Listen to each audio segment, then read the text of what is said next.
Audio Jungle.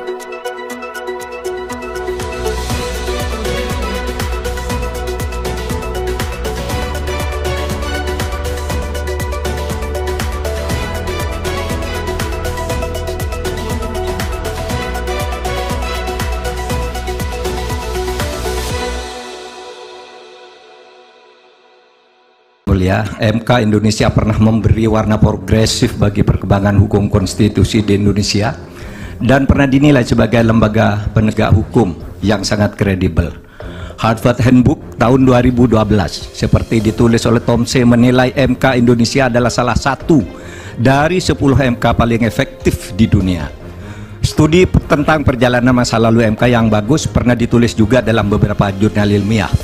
Dari Amerika Serikat ada disertasi yang ditulis oleh Pastor Stefanus Hendrianto yang kemudian diterbitkan dalam bentuk buku berjudul Law and Politics of Constitutional Courts, Indonesia and the Search for Judicial Heroes, diterbitkan oleh penerbit ternama di Amerika. Dari IIU Malaysia lahir disertasi karya Iwan Satriawan, Role of the Constitutional Court in Consolidating Democracy in Indonesia. Ada juga disertasinya Rifli Harun tentang hukum dan sengketa pemilu. Apresiasi terhadap MK Indonesia dalam keberaniannya membuat landmark decisions muncul dalam berbagai makalah forum ilmiah, jurnal akademik, dan berbagai media.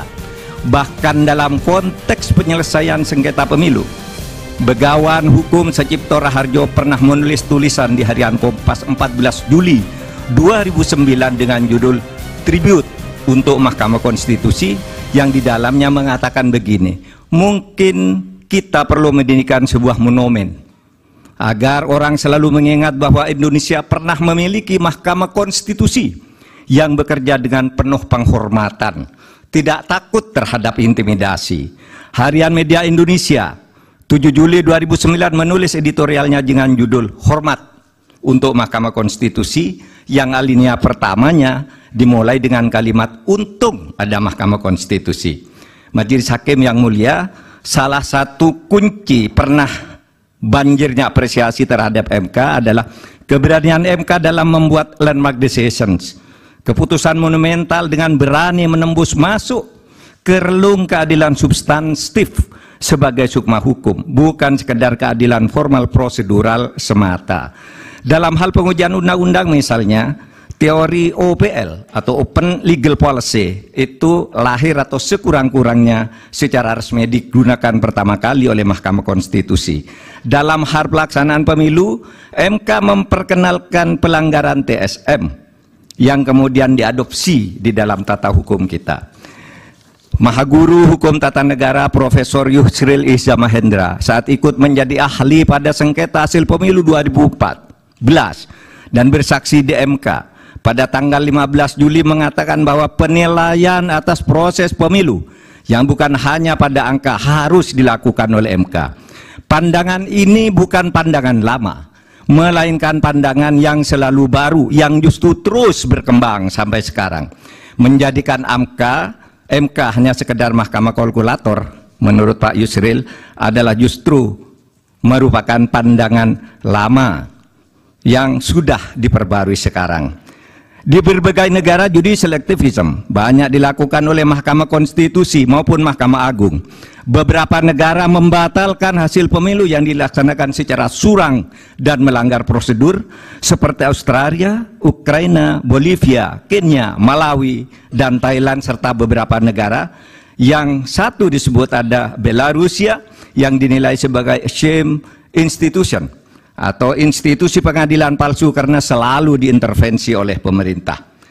Akhirnya kami tahu sungguh berat bagi MK dalam sengketa hasil pemilu ini.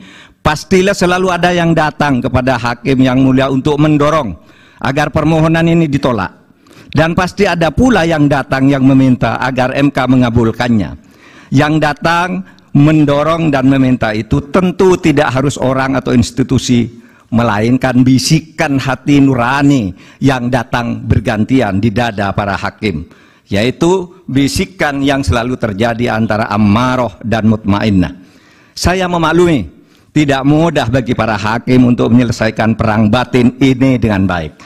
Tetapi akhirnya kami berharap MK mengambil langkah penting untuk menyelamatkan masa depan demokrasi dan hukum di Indonesia. Jangan sampai timbul persepsi bahkan kebiasaan bahwa pemilu hanya bisa dimenangkan oleh yang punya kekuasaan atau yang dekat dengan kekuasaan dan mempunyai uang berlimpah. Jika ini dibiarkan terjadi, berarti keberadaan kita menjadi mundur. Kami berharap agar Majelis Hakim MK dapat bekerja dengan independen, penuh martabat dan penghormatan,